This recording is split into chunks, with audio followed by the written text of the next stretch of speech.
こんにちは、ミルトンです。今日はこのエブリィにもう実は見えてるんですけども、IKEA のブラインドを加工して取り付けてみました。完成品がこちらとこちら。今回は遮光性のものと光を通すもの2種類作ってみました。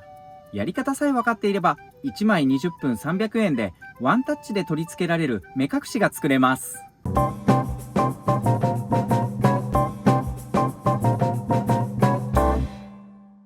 これまで私は断熱性のあるシェードや磁石で取り付けるカーテン、針金で固定するカーテン等様々なタイプの車の目隠しを作ってきました。今回たまたま行った IKEA で面白いものを見つけました。それがこちらのブラインド。光を通すタイプと遮光タイプの2つがあり、長さが190センチと大きいのに両方とも1000円以下と格安。今回はこの素材を生かして車の目隠しを作ります。光を通すタイプのブラインドを開封してチェックしていきます。中に入っていたのはブラインド本体、ブラインド固定具、ファスナーテープ、取扱説明書。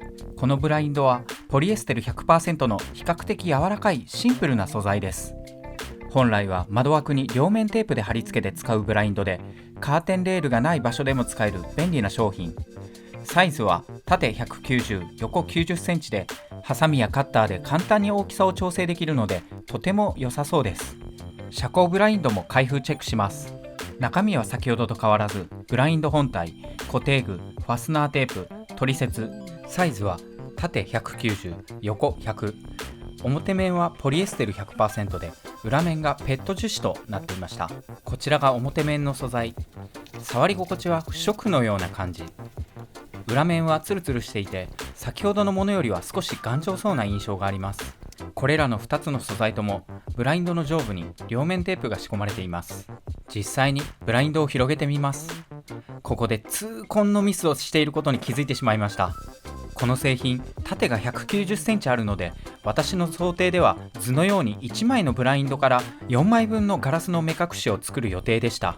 しかしこのブラインド、この折り目が全て伸びきった状態が190センチであり、ただ吊るしただけの状態だと写真のように160センチ程度にしか伸びません。この長さで画像のように4分割して車の窓に使うにはかなり無理があります。 IKEA はネット配送もやってくれるようなのですが、今回は行った方が早いと判断し、再度2本分購入してきました。まずは施工が簡単そうな遮光性タイプのものから車に取り付けていきます。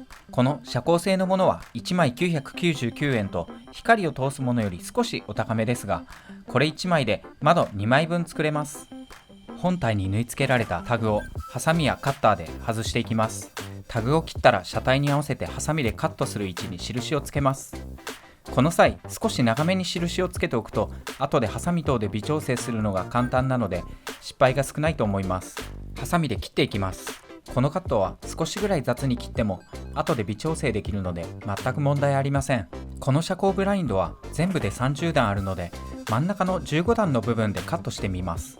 次にファスナーテープのガサガサした鍵状になっている部分で固定していくのですが、このガサガサした面は映像のように車体の内装部分にそのままくっつけられます。今回はこの面のみブラインドに貼り付けて使っていきます。付属のファスナーテープは太すぎるのでハサミで3分割に細くします。ブラインドのツルツルした面にガサガサしたファスナーテープを貼っていきます。両面テープは一度貼るとなかなか外せないので慎重に貼ってください。車体に取り付けてみます。このままでも OK なほどぴったり車体にフィットしています。横から見ると結構隙間があるので磁石で留めることにしました。使用するのはダイソーのネオジウム磁石。この時点で大きいものを使っていますが、8個入り100円のものを使った方が見栄えが良い上に安く仕上がります。大小の磁石をつけて比較してみました。ご覧のように大きい方がシワも大きくなります。小さい磁石は引きで見ても存在感を感じません。ご覧のように真ん中に磁石を足してもほとんど分かりません。ツルツルした面を車内側にしてみました。ぴったり取り付けできてはいませんが、こちらもいい感じです。運転席側にも加工して取り付けてみます。ファスナーテープは純正のものだけでは足りなくなるので、ダイソーのものも追加で購入しました。これも3分割して貼り付けていきます。車体への取り付けも一瞬で終わります。これだけなら作業自体は1枚5分から10分程度で終わると思います。付属の固定具も使ってみました。2つの固定具を使うとブラインドの高さ調整ができます。ブラインドの純正固定具は2個しかないので、追加の固定具はダイソーステンクリップを買いました。実際に取り付けてみるとこんな感じ。ダイソーステンクリップでも問題なく固定できます。実はこのクリップが磁石固定できるかもと期待したのですが、残念ながら磁石がくっつきませんでした。クォーターガラス部分にも同様に取り付けていきます。タグを取り外します。ハサミよりカッターの方が取り外しやすかったです。先ほど同様、車体に合わせ少し長めに線を引きます。これをハサミでカット。一見するとブラインドの切断面がガタガタに見えますが、広げてしまうと全くガタつきを感じないので、私はこれで良しとしました。先ほどと同様、真ん中の15段目でブラインドをカットします。純正のファスナーテープを3分割して貼り付けます。実は後で気づくのですが、このファスナーテープの量はこの半分以下の量でも車体に取り付けることができます。窓枠下の固定はファスナーテープのふわふわした部分を車体に貼り付け固定しました。ブラインド下にファスナーテープのガサガサした部分を貼り付け、車体とブラインドを固定します。白のファスナーテープが浮いて微妙だったので黒に変えて貼り付け位置も下げました。すべての窓にセッティングしてみました。多少たるんでいる部分もありますが、作業自体は1枚10分程度で終わります。実はこのたるみやシワが後々気になってすべての作業をやり直すのですが、一旦このブラインドの遮光能力がどのぐらいあるのかを検証します。電気を消すとこんな感じ。遮光していない部分と比べると完全に遮光されているのがわかります。これなら夜も明るいサービスエリア等での車中泊もぐっすり眠れそうです。取り付けたブラインドを外してみて2点気になる点を見つけてしまいました。1点目はブラインドを外しただけの状態だとブラインドのひだが勝手に広がって収納しづらいということ。私は購入時に入っていた袋に入れるか固定具で留めて収納することにしました。2点目のデメリットは磁石等で固定しただけでもこのように折れ目がついて傷ついてしまうこと。ご覧のようにステンレスクリップをつけた部分も傷ついてしまいました。1枚500円程度でできて気軽に使えるのですが、本体は脆いので取り扱いには注意したいと思います。次に透光性ブラインドも作ります。これは1枚499円。1枚から2窓分取れるので磁石等を合わせても1つ300円以下で完成できます。透光性ブラインドも同様にタグを外して取り付けていきます。マジックで印をつけハサミでカットしていきます。こちらも切れ目はガタガタですが伸ばすと綺麗なので大胆にカットしていきます。真ん中の15段目をハサミで切ります。付属のファスナーテープを3分割させて貼り付けていきます。長さが足りない分はダイソーのファスナーテープも使い、こちらも3分割させて貼り付けていきます。車体に取り付けます。実はこの取り付けで大問題が起きてしまいました。こちらが取り付け20分後の映像。遮光性のブラインドでは貼り付けられたので、このブラインドも当然成功すると思っていたのですが、ポリエステルの素材に両面テープでうまく接着できず、本体からファスナーテープが剥がれています。これはそもそもポリエステルにはうまく接着しづらく、接着部分を細くしたことで接着力が弱まったことが原因のようでした。このファスナーテープが剥がれる問題を解決すべく、ダイソーのシーラーでの熱接着とホッチキスでのテープ固定の2種類を試してみました。これらの方法、それぞれメリットデメリットはあるものの、接着には成功しました。まずはダイソーでシーラーを買って試します。シーラーとはプラスチックフィルムを熱で密封させる機械で、ダイソーのものは単3電池2本で動きます。電池をセットしてファスナーテープと本体を熱接着します。赤丸部分の熱で両面テープの接着剤を溶かし、ポリエステル素材に接着させていきます。シーラーは高温になり危険なので、接着する直前に電池を入れます。接着は1箇所につき3秒押し当てるだけ。熱を持って危ないので1分以上の連続稼働は避けます。接着後の映像がこちら。見た目よく接着できるのですが、触るとほんの少しベタつくのが欠点です。次にファスナーテープをホッチキスで固定してみます。これも確実に固定できるのですが、ホッチキスの針が見えて見栄えが悪くなってしまうのが欠点です。両方とも設置してみました。こちらはシーラー加工。見た目は良いのですがベタつきが気になります。こちらはホッチキス加工。やはりホッチキスの存在感が結構気になります。パッと見が良いのでこれで完成としても良いのですが、窓枠に完全にフィットさせてもっと見栄えが良くなるように仕上げていきます。ちょっと長すぎますね。そして上の貼り付け方なんですけども、この角に貼り付けてみたいと思います。そうすると、もう少し見栄えが良くなるんじゃないかなと思いまして、もう本当に細く切ってつけても全然これ取り付くんですね。この谷から1センチ上のこの部分をカットしていこうと思います。このポリエステル素材はカッターでなぞるだけで簡単に切れます。少しだけ残してカットしてみました。ファスナーテープを長さ1センチ、幅5ミリほどにカットしてブラインドに貼り付けます。谷になっている部分の裏側に貼り付けていきます。で、これをホチキスで留めると。ホチキス止めは1回で OK です。このような感じですね。ホチキスの針がファスナーテープに飛び出していますが、問題なくくっつきます。短冊状に切ったファスナーテープを10箇所ほど貼った後でホチキス止めをすると作業が早く終わります。車体に取り付けてみます。ホチキスの数も減り、下向きで見えなくなって見栄えが良くなりました。ブラインドの曲線カットは車体に固定したまま切ると早く簡単に切れます。で、この部分はもうファスナーテープ等は使わなくても大丈夫そうなんで、このまま押し込んで終わりとします。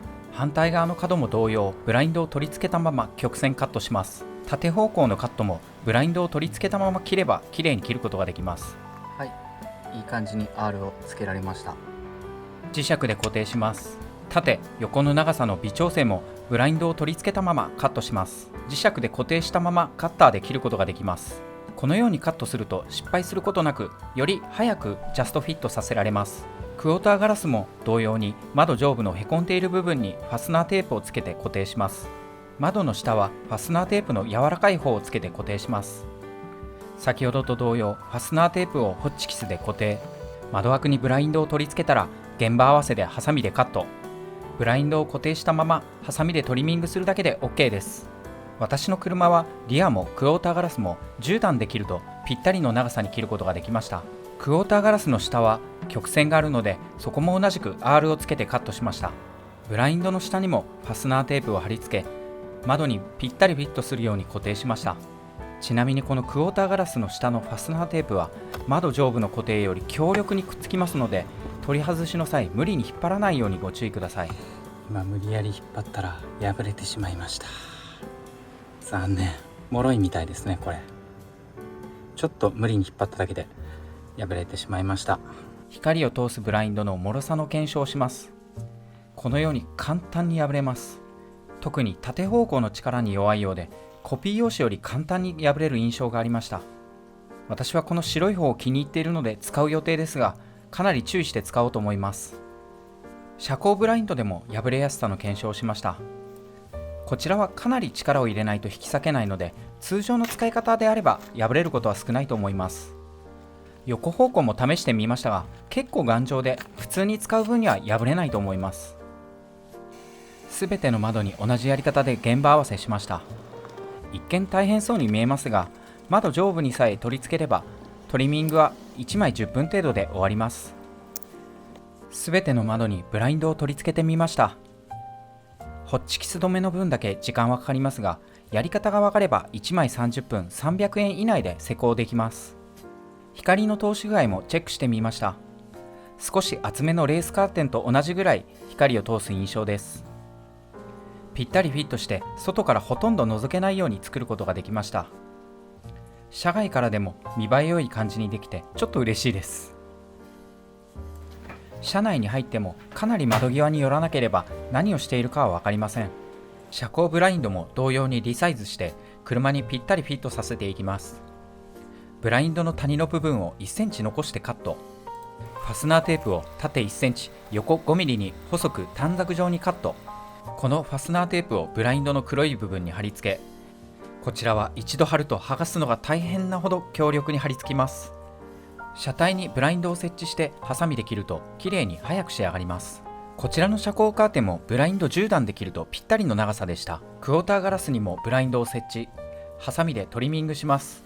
窓枠を確認しながら少しずつ切っていくと失敗が少ないです。クォーターガラスの下も曲線にカット。ここもぴったりフィットさせていきます。この部分もファスナーテープで上下固定していきます。すべての窓に遮光ブラインドを取り付けてみました。やり方が分かれば1窓20分500円強で完成します。遮光ブラインドは少し高級感もあって、こちらも結構気に入りました。車外から電気を消して遮光具合をチェック。この遮光具合には正直かなり驚きました。普通のカーテンと比べるとほぼ完全遮光と言ってよいほど光が漏れてきません。取り付けた遮光ブラインドを外してみます。一点とても気になるデメリットを発見してしまいました。ご覧のようにファスナーテープで車の内装がほんの少し毛羽立っています。指でなぞるとほとんど目立たなくなるので、私はこのまま使う予定ですが、もしこの施工をされる方はご注意ください。ちなみにこちらのリアの遮光ブラインドの重さは固定具込みで 57g、 投光ブラインドの重さは 41g、 両方ともかなり軽いです。そこそこ長さはありますが、4枚セットでも結構コンパクトになるので、私は床下に入れて使おうと思います。